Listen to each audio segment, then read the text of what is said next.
இன்னைக்கு அரைச்சி வைக்கிற முருங்கைக்கீரை குழம்பு. அது என்னென்ன பொருள் வேணும்னு பார்க்கலாங்க. என்னென்ன பொருள் பாருங்க. அரைச்சி வைக்கிற முருங்கைக்கீரை குழம்பு பாருங்க. பருப்பு 2 ஸ்பூனுங்க. 2 ஸ்பூன் பருப்பு ஊற வச்சு எடுத்து வச்சிருக்கிறேன். 2 ஸ்பூனுங்க. அப்புறம் முருங்கைக்கீரை 1 கப்பு. அப்புறம் சின்ன வெங்காயம் தட்டி வச்சிருக்கிறேன். சரிங்களா? அப்புறம் பாருங்க, தேங்காய் இந்த அளவு. அப்புறம் சீரகம் 1/2 ஸ்பூனு, மஞ்சத்தூள் கொஞ்சம், அப்புறம் 4 வரமிளகா. வரமிளகா இதெல்லாம் போட்டு அரைச்சிக்கணுங்க. பருப்பு, தேங்காய், வரமிளகா எல்லாம் அரைச்சிக்கணும். பாருங்க, இந்த மாதிரி தான் இருக்கணுங்க. இந்த மாதிரி அரைச்சி வச்சுட்டேன். அரைச்சி வச்ச முருங்கைக்கீரை குழம்புங்க. இது வச்சு பாருங்க, நல்லா இருக்கும்.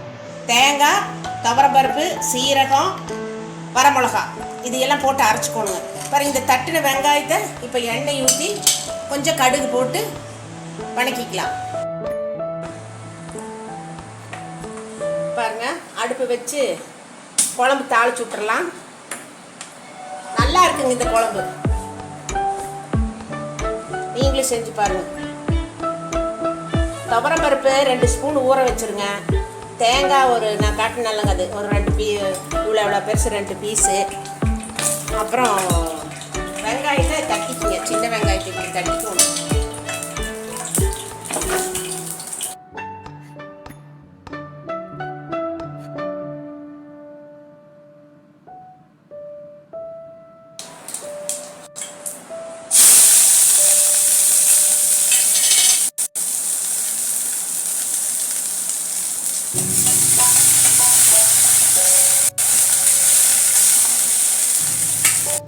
கடுகு கொஞ்சம் போட்டு தரலாங்க. அதான் காரமெல்லாம் போட்டா சொல்லுங்க, அதே போதும். காரெல்லாம் இந்த தேவையான உப்பு போட்டால் போதும். குழம்பு கொதிச்சு 2 கொதி வந்த பிறகு கீரை போடணும். முருங்கைக்கீரை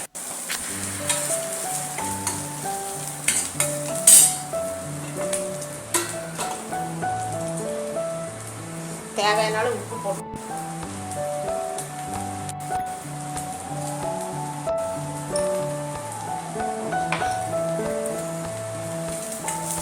நல்லா வேற மாதிரி இருக்குங்க.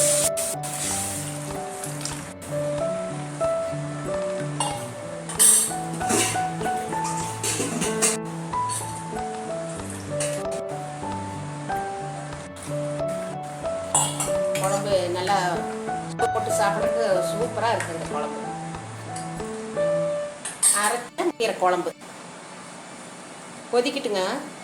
ஒரு 10 நிமிஷம். அப்புறமா கடைசியாக தலை போட்டு இறக்கிடலாம்.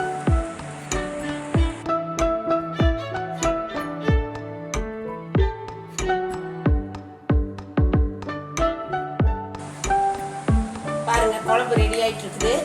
நல்ல பச்சை வாசம் போகிற மாதிரி கொதிச்சிடணுங்க. ஒரு 10 நிமிஷம். 10-15. இப்போ பாருங்க, நல்ல மணம் அடிக்குது. பருப்பு, தேங்காய், சீரகம் எல்லாம் அரைச்சி தாளிச்சுட்ருக்குறோமில்ல. கருவேப்பிலை போடுறது இல்லைங்க. முருங்கைக்கீரை குழம்புக்கு எப்பவும் கருவேப்பிலை நான் எல்லாம் போட மாட்டேன். அதில் போடுவாங்களோ என்னமோ. முருங்கைக்கீரை போட்டாவே நான் கருவேப்பிலையெல்லாம் போட மாட்டேங்க. கருவேப்பிலை, கொத்தமல்லியெல்லாம் போட மாட்டேன் தலை. ஏன்னா அந்த முருங்கைக்கீரையோட ஃபேவர் தெரியாது. இப்போ தனியாக முருங்கைக்கீரை மட்டும் போட்டால் அதோட ஃபேவர் தான் நம்மளுக்கு மனம் வரும் குழம்புல. கருவேப்பிலை, மல்லித்தலையெல்லாம் போடக்கூடாது. பாருங்க, இந்த ஸ்டேஜில் நம்ம தலை போட்டுடலாம்.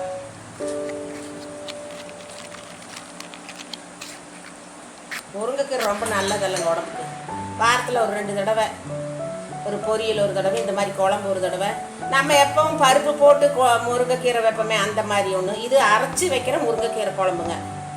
இது கேரளா சைடெல்லாம் வைப்பாங்க. இது மாதிரி குழம்பு வச்சு சாயங்கால நேரம் கருவாடு வறுத்துக்கோங்க. இதுக்கு கருவாடு சூட் ஆகும். 2 ஸ்பூனு ஊற வச்சிடணுங்க துவரம்பருப்பு. அப்புறம் கொஞ்சம் தேங்காய், சீரகம், வரமிளகா இதையும் அரைச்சிக்கிறோம். அரைச்சி வெங்காயம், சின்ன வெங்காயம் ஒரு 10 வெங்காயம் தட்டி கடுகை போட்டு அதை போட்டு கொஞ்சம் நேரம் வேக வச்சு அரைச்சி வச்சதை ஊற்றிடலாம். அது ஒரு 10 நிமிஷம் கொதிக்கணுங்க. அப்போ தான் அந்த பச்சை வாசம் போகும்.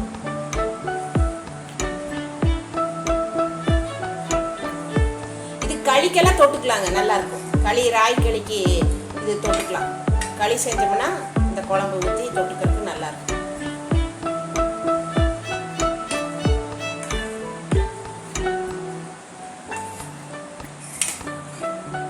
குழம்பு ரெடி ஆயிடுச்சுங்க. முருங்கீரை போட்டு ஒரு 5 நிமிஷம் கூட வேண்டாம். ரொம்ப கொதிக்க வச்சா முருங்கீரை இதாகிருங்க, நல்லா இருக்காது, பச்சை கலர் மாறிடும். ஒரு 2-3 கொதி வந்தால் போதும்.